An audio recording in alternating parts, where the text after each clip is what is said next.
Welcome to Vent with Michelle Malkin. On the front burner today, when is a horrific story not a story? You can't avoid the crimification of TV news. Cable news programs that used to focus on politics now all look like court TV knockoffs.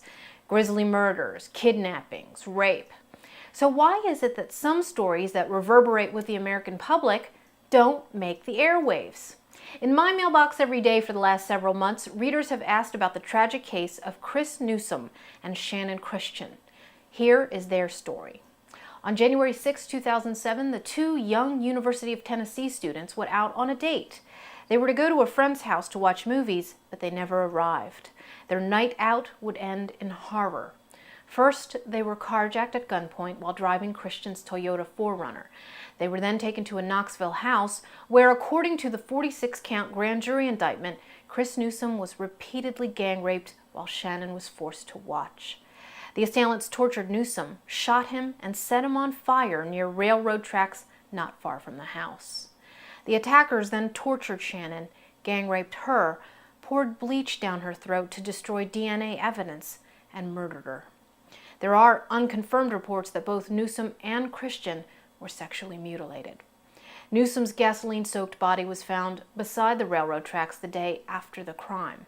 Police found Christian's body in a garbage can inside the horror house in 5 separate trash bags 2 days later. The house belonged to 25-year-old Lamaricus Davidson. He and 4 others, Eric Dwayne Boyd, George Giovanni Thomas, Latalvis Cobbins, and Vanessa Coleman, have been indicted with a slew of crimes from theft to kidnapping to torture, rape, and murder. What motivated the 5 to commit such brutality against total strangers?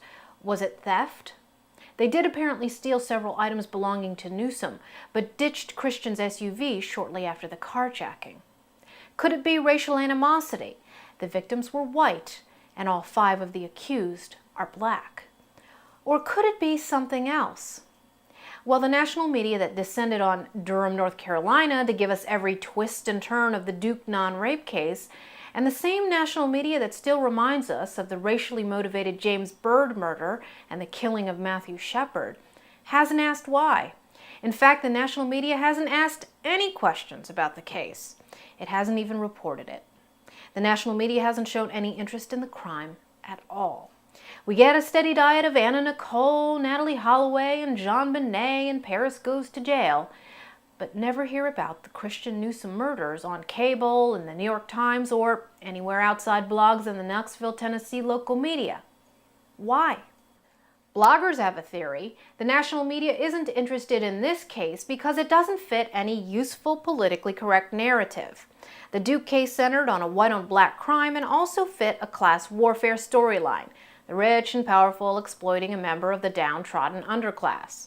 The James Byrd case was a white-on-black hate crime, and it occurred in Texas, home to then presidential candidate Republican Governor George W. Bush.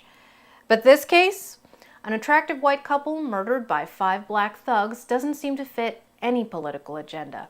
It's not a useful crime.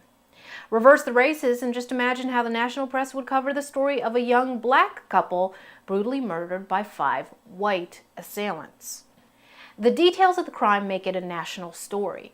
The brutality and the horror make it a story. The 5 accused will soon face trial, and at least 2 may face capital punishment. That should make it a story. But somehow it ain't fit to print or air by MSM vultures too busy picking at the latest celebrity carcasses. Till next vent, I'm Michelle Malkin for Hot Air.